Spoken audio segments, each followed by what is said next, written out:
Buenas tardes, noches, días, amigos de la Covacha. Estamos aquí con David Lloyd, el co-creador de V for Vendetta y del concepto de Will Fox. Estamos con Rosario, que nos va a ayudar a traducir. ¿Hace cuánto tiempo que llegaste a la Ciudad de México y qué te ha parecido? ¿Has visto algo? How long have you arrived here to Mexico City and how has it been for you? I've been here for 2 days and it's been fine so far. I've had met some nice people and had some nice food and some nice wine and I'm doing okay, thanks. ¿Qué tipo de vino es el que estás bebiendo en este momento? What type of wine are you drinking right now? Well, it looks like it's a Rioja and a very nice Rioja apparently. Yeah, I didn't get a chance to look at the label too much, but it's definitely a Rioja and very nice too. Sí, México por lo general tiene un par de buenos vinos. Muy bien, empecemos. ¿Cómo se te ocurrió empezar a hacer cómics para vivir?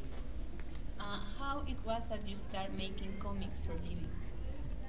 Well, since I was 13, I drew comics for fun and pleasure. When I was at school and when I started my first job in art, which was in advertising art, and I was drawing them in the lunch hours during that job, and I had an idea that I wanted to create my own characters and earn a living from it, so that's what I tried to do. Sí. Bueno, empezó a los 13 años más o menos que él se dio cuenta que le gustaba hacer cómics, pero realmente no pensó en vivir de ello hasta que obtuvo su primer trabajo, que trabajó en publicidad, y después de eso fue que decidió que le gustaría hacer sus personajes y de esa manera pues buscar cómo sustentarse. ¿Qué es la parte más difícil de contar una historia a través de los cuadros de los cómics? What is the hardest part of telling a story through the comic books? For me, it's never been hard. I'm a natural. I always found it easy to tell stories through comics. I think it's because I had a flair for it, and I had very good role models. I grew up appreciating the great talents of some British artists, some great British artists, and people like Steve Ditko, who was doing Spider-Man, and of course Jack Kirby. And I just had great role models, and I tried to do what they did. And it's never been difficult for me, ever. Nunca le ha parecido difícil contar sus historias a través de estos cuadros, porque es natural. Realmente lo que él considera que lo ha ayudado es que tuvo muchos modelos muy buenos que lo han influenciado, y tener estos modelos es lo que realmente le ha ayudado a que sea natural para él contar estas historias.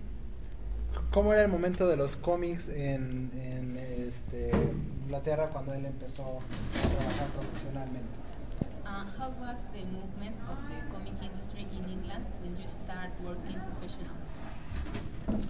Well, actually, I started in comics in England in a very easy time when there wasn't so much competition around. I really I sympathise with anybody trying to get in the comics business now. Because there is enormous amount of talent, and it's all struggling to be employed. But I was lucky, when I got into the business, there wasn't so much competition around.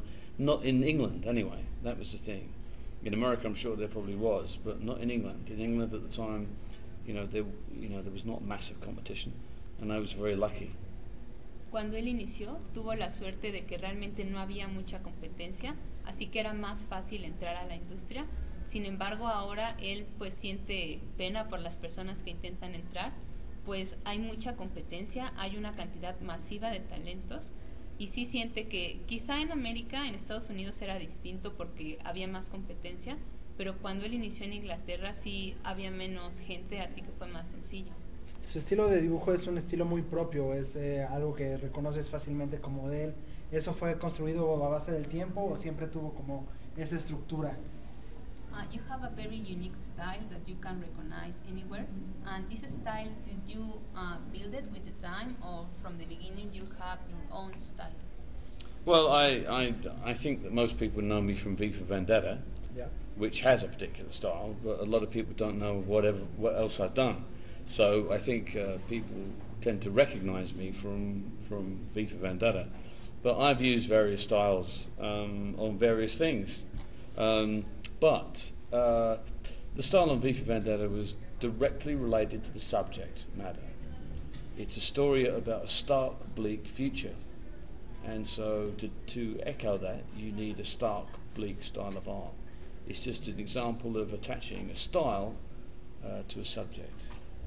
Bueno, él considera que más que tener un estilo único, en realidad él tiende a adaptarse a sus trabajos y la gente lo reconoce por V de Venganza, pero no conocen sus otros trabajos.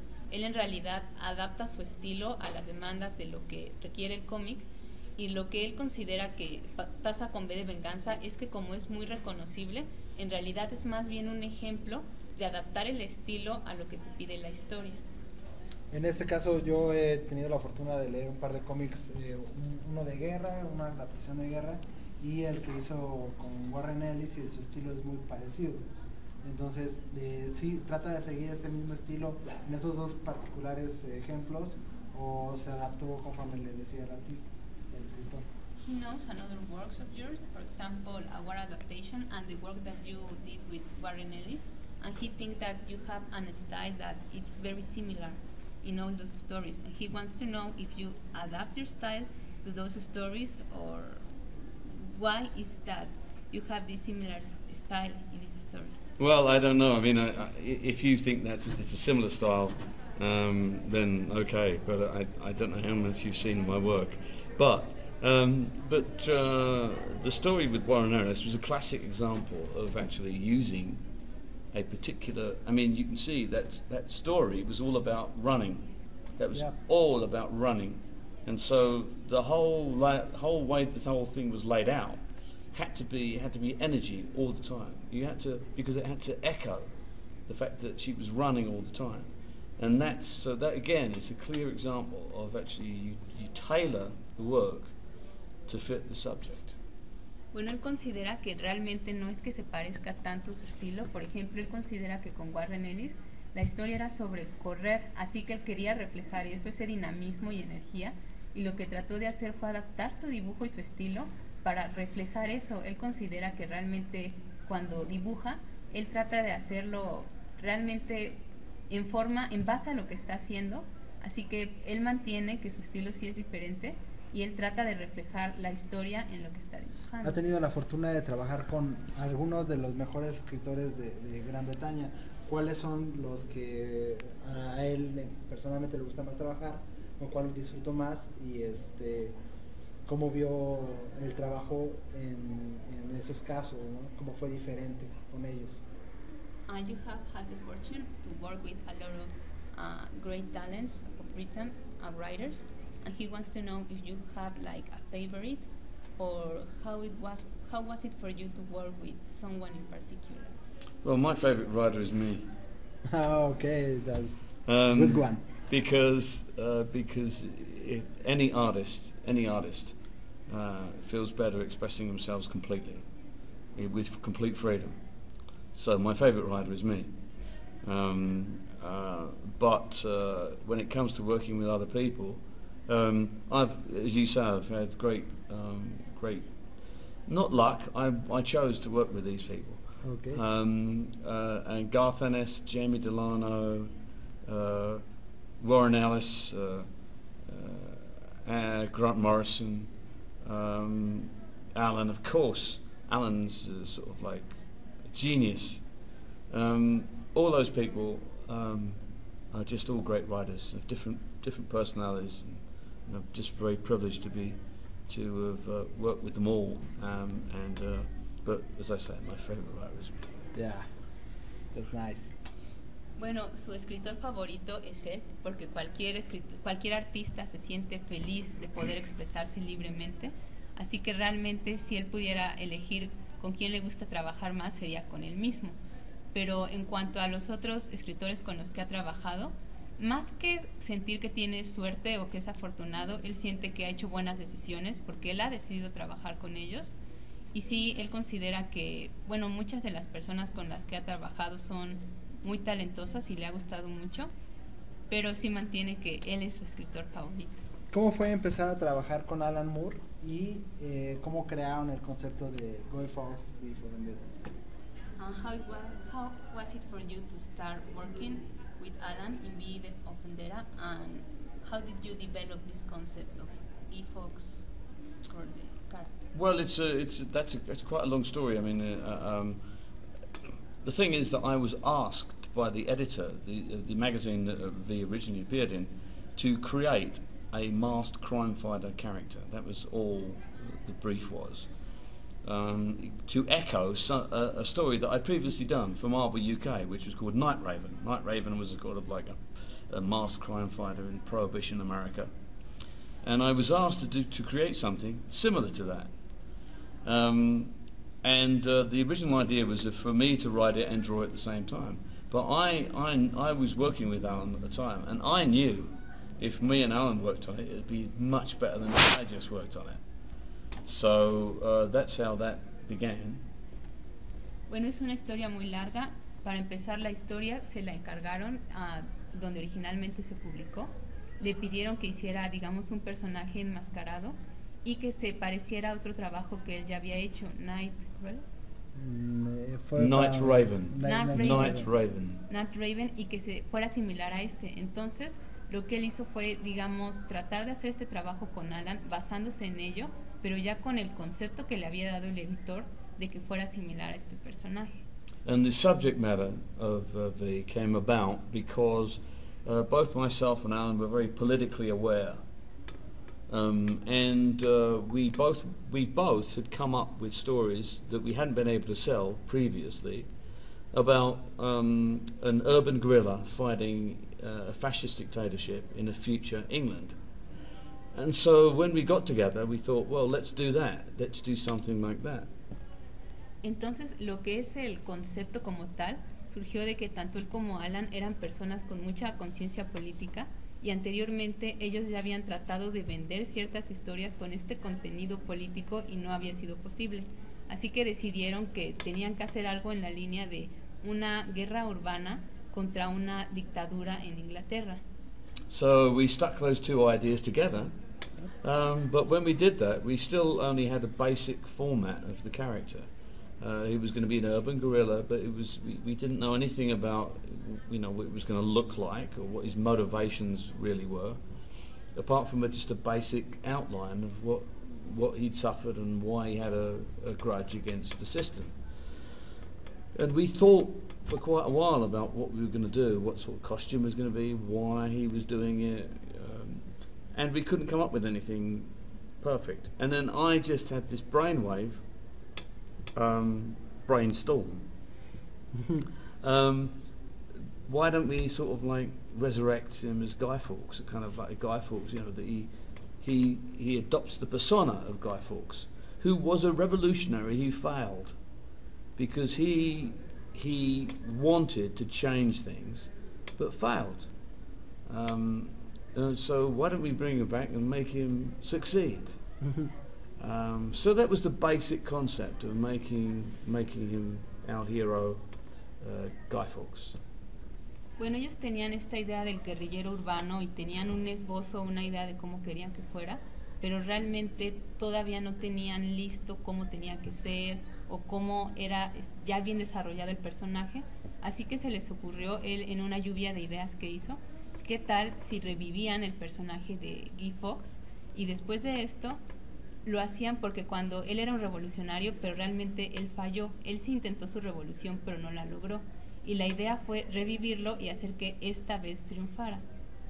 Ahora la máscara es un símbolo para todo aquel que se quiere protestar. ¿Cómo se siente él de ver a su personaje vivo y en acción?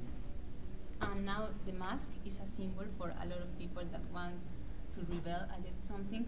How do you feel about that? Well, fantastic, because that's it's an all-purpose symbol of resistance to oppression. That's why it can be used everywhere, and it has no political baggage behind it. Effectively, it's used as a symbol of resistance, and I'm very, very happy that it is. And it also, it also, if it's adopted by everybody, Yeah. You give a face to the revolution. Exactly, you give a face which is just ordinary man. It's, you know, when you put that mask on, you are just one person among many demonstrating and protesting. And that's every citizen's right. Every citizen's right is to be able to go out there as an ordinary individual and not be identified, to go out there as an individual fighting for your rights. Bueno, él considera que se siente fantástico que su personaje sea usado, que la máscara sea un símbolo y además una ventaja que tiene es que no tiene este bagaje político, así que realmente es un símbolo que ellos pueden tomar y usar y considera que es muy importante porque les da el derecho de como individuos manifestarse y opinar lo que piensan, luchar por su libertad, pero sin tener que comprometer su identidad, sino de manera anónima ellos tienen esta oportunidad de luchar por sus derechos usando lo que es su máscara. Gran parte del uso de la máscara es por la película. ¿Cómo se siente con respecto a la adaptación que se hizo de la película, del cómic a la película? Well, the diffusion of the mask is because of the movie. How did you feel about the adaptation? Well, the movie is a very great piece of cinema in its own right. It's a very strong movie. Yeah. And I always describe it as another version of V. It's another version. Another version, because of course they made lots of changes. But I think at the end of the day they made a very powerful film, and at its heart it carries the core message of V, which is individuality. Hang on to your individuality at all costs, because that's all you've got. That's all you've got. Don't sell it. Don't join any group that you don't have to join. Hang on to your individuality, and that is still, it's in the heart, the core of the movie. And so I think I'm very happy with it, and I certainly supported it when it was made. Do you think that the original idea on the comic book is the original idea on the screen, on the movie screen? It's not. It doesn't have the element of anarchy. You know, there's the strong message of anarchy within V for Vendetta. Because Alan believed that you could actually run the society on an anarchic basis. I never did. I mean, I think that people are far too. People are sheep. I'm sorry to say, people are sheep, and you know they can't. They need to be led. They need to be led. And the irony of V, of course, is that V leads them. Yeah. I mean, they can't free themselves. They have to be led to free themselves. So, you know, ironically, V is against leaders, but he has to become a leader to free the people. So, it's a kind of it's a fascinating message. Esta va a ser difícil para ti. That's a very complicated. Yeah. Bueno, originalmente él considera que la película es una obra cinematográfica con muchos méritos, es una película muy poderosa, así que realmente lo que él considera es que como película es muy buena, pero es otra versión de V, porque sí es realmente diferente. Considera que el núcleo de lo que es la historia sí lo mantiene, que es esta lucha por la individualidad, aferrarse a la individualidad, porque realmente es todo lo que se tiene. Uno tiene que, más que unirse a grupos, mantenerse fiel a sí mismo. Considera que algo que sí difiere de la película con el cómic es el concepto de la anarquía, pero sin embargo él no cree en la anarquía. El concepto que hay de anarquía que aparece en el libro viene de Alan, que sí considera que las personas pueden autogobernarse y regularse en una anarquía. Sin embargo, él lamenta decirlo, pero él considera que las personas son borregos y las personas necesitan que alguien los guíe. Y de hecho algo irónico de V de Venganza del personaje de V es que él se convierte en un líder para liberarlos, pero sí realmente necesitan esta figura para que ellos puedan liberarse. Si el día de hoy hiciera otra vez la novela de V for Vendetta, ¿qué es lo que cambiaría tanto de historia como de su dibujo? ¿Hay algo que cree que faltó? ¿Hay algo que cree que superó? If you could remake V for Vendetta again, if there's something you wanted to change in the drawing, in the story, anything you would change in it? Well, I think you know, I would probably change some of the art in the earlier pages, only because you know I got better. I got better over time, and I'd probably changed some of the art in the early pages, but you know, in terms of the content, no. I mean, it's all the way it should be, and you know, the only other thing I'd say is that the last part of the book, I don't know, the last three chapters really, were done faster than the other stuff. But you know, these are all minor considerations. I mean, the important thing is the story, and the story's told well enough, so I wouldn't change much. Bueno, a nivel historia realmente no cambiaría nada. Considera que lo que tiene que estar está, que digamos el contenido está bien. Si él cambiaría algo sería más bien el arte de los primeros capítulos, pero porque mejoró. Realmente él considera que tendría más calidad, pero en sí mismo él considera que la historia está bien, y pues de hecho los últimos 3 capítulos se hicieron de una forma más rápida que los otros, así que la historia está bien, lo que cambiaría serían algunos dibujos, pero solo porque ahora es mejor. Hablando de la historia, ¿qué tan difícil es seguir los guiones de Alan Moore? How hard it is for you to follow Alan Moore's scripts? It wasn't hard at all. I mean, you know, you're asking me this question. You're asking me this question because you've obviously got this legend of Alan's detailed scripts. Yeah. I had none of that in those days. This was early days. I was the first person that Alan collaborated with on anything, and it's your concept too, no? Yeah, I know, but it's you know, the scripts weren't detailed at all. Okay. And Alan started overwriting while I was working on it, and I told him not to. You know, this was a completely different world. Alan was just 2 years into the business. I was 3 years into the business. Okay. It was early days, and what Alan did after he worked with me, that's another deal. But when I was working with him, I didn't have any of these ridiculous, gigantic scripts that I hear that Alan was writing for other people. You know, but that's for other people, not with me. Yeah, okay. Nice. Bueno, él considera que seguir los guiones de Alan no fue para nada difícil. Realmente él sabe que están preguntando esto por la leyenda que lo rodea de tener guiones muy detallados con muchas cosas, pero hay que tomar en consideración que David fue la primera persona con la que trabajó Alan, así que realmente no le entregó estos guiones sobrecargados, y cuando él empezó a sobreescribir, pues le dijo que no lo hiciera. ¿Cuál fue la experiencia de Alan trabajando con él? Esa es otra cosa, pero al menos en esos momentos que hay que considerar que fueron las primeras épocas, Alan llevaba 2 años en la industria, David llevaba 3, todavía no sucedía esto, y aunque sí ha escuchado que da guiones muy pesados, a él realmente no le tocó esto. Muy bien, hablemos ahora sobre su trabajo más reciente. Tiene su propia página web y está vendiendo cómics por internet. ¿Cómo fue para él meterse al mundo del internet? About your recent work, Aces Weekly, how was it for you to enter to the internet world? Well, it's my only concern about Aces Weekly was that it was easy. It was easy to put stuff on the internet and sell it on the internet. That was the only important thing. Because my concern with Aces Weekly is to cut out all unnecessary costs to take money away from the creator.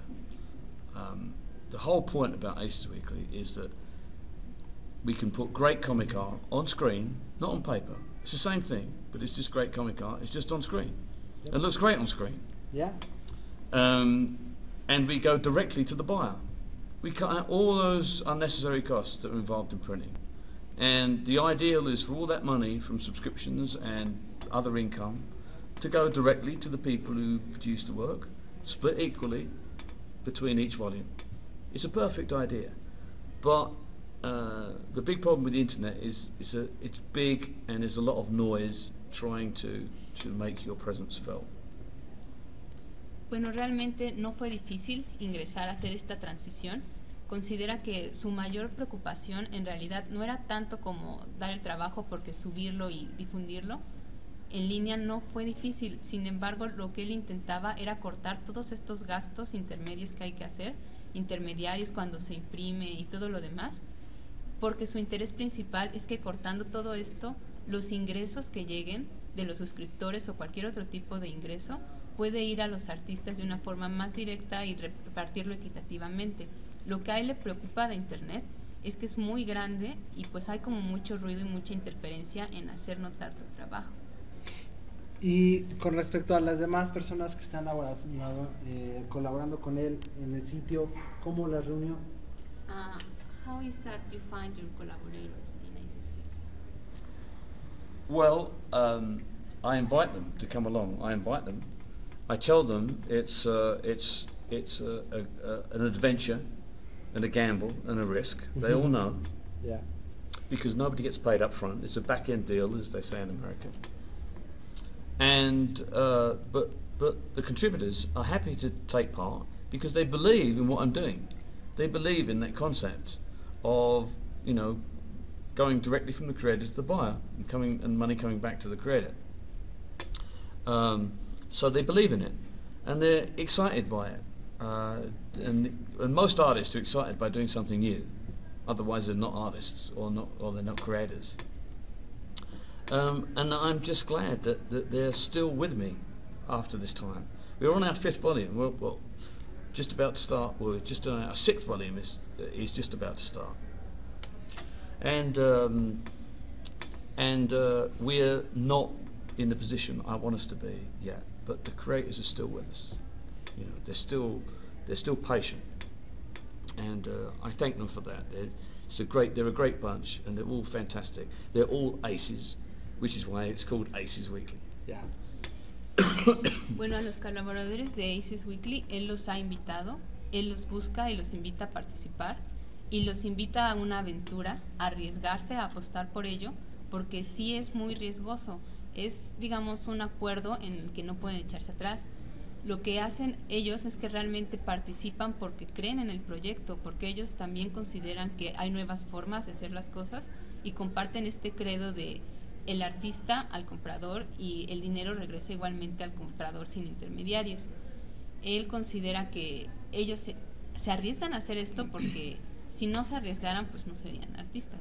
Él está muy feliz de que todavía sigan con él, llevan 5 volúmenes, van a sacar lo que sería el 6 y aunque no está posicionado donde le gustaría aún, pues todavía tienen este ímpetu de poder seguir adelante. ¿Cuál es el futuro de los cómics como lo ve él? In your opinion, what is the future of comics? Well, the future of comics is going to be assured if we stick to what comics are. I don't like motion comics. I don't like the concept of motion comics. I think if we stick to the purity of comic art, it doesn't matter what technology does, we'll still be there. We'll still be there in a pure art form, and that's what I'm interested in. But so everything's going to be okay. I can't think beyond that. Bueno, él considera que el futuro de los cómics no va a ser mucho si nos apegamos a lo tradicional y que sí tienen que cambiar ciertas cosas. Sin embargo, los cómics en movimiento, los motion comics, no le gustan porque él considera que hay que apegarse a la pureza de lo que es el movimiento del cómic. Hay que seguirlo como ha sido en cuanto a pureza estética. Sin embargo, él considera que sí tienen que cambiar ciertas cosas porque si no, pues no puede ver más allá. Yeah, I just want to add something to that. If the people want a different form of comics, there's nothing we can do about it, because the market will always be king. However, you know, we wish that was not to be the case. That's the way things are. But I look on comics as an art form, as something that's an important art form, a medium like film or anything that has to have a kind of purity in what it is. So I'm interested in that in that staying. And if you talk about the term comics relates to what we see as comics, what we traditionally know as comics, and that should remain the same. It doesn't have to be on paper. There is But no, it can. But the page. Yep. It has to be. There is no difference between a comic book, like an object, or a comic book on the screen. No. Okay. There isn't. It's The narrative is. the narrative is the same. As long as the narrative and the storytelling is the same, it's good. Bueno, tiene que añadir que él entiende que pues las demandas del mercado se tienen que cumplir. Si a la gente le gusta algo, ellos son los reyes, ellos son los que realmente mandan, pero a él sí le gustaría que se mantuviera esta pureza, porque el cómic es una forma de arte, como el cine, y para mantenerlo como el arte que es, se tiene que considerar pues cómo ha sido el formato. El concepto de cómic tiene que ver con cómo ha sido esta idea de que es un cómic.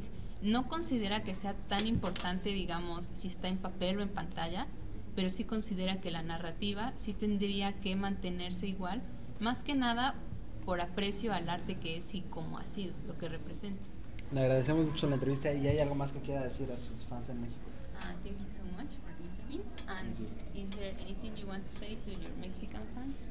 Well, I just want to say thanks very much for being so enthusiastic. I mean, I've just come from a nice long line of people who are interested in what I've done, and also just add as a tag that I'm interested in looking at new artists in here for Aces Weekly. You know, so if there's any folks out there want to take a gamble, I'd be very interested in seeing their work, and that you can get in touch with me via you guys. Thank you. Bueno, a sus fans mexicanos les agradece mucho su entusiasmo. Ha visto a muchas personas muy entusiastas en las filas y que están interesados en el trabajo que está haciendo. También quiere añadir que él está buscando nuevos talentos, así que si quieren arriesgarse a su proyecto pueden contactar con él para Aces Weekly. Thank you so much. All right, great, man. Nos vemos, Charles. Gracias. Excellent, thank you.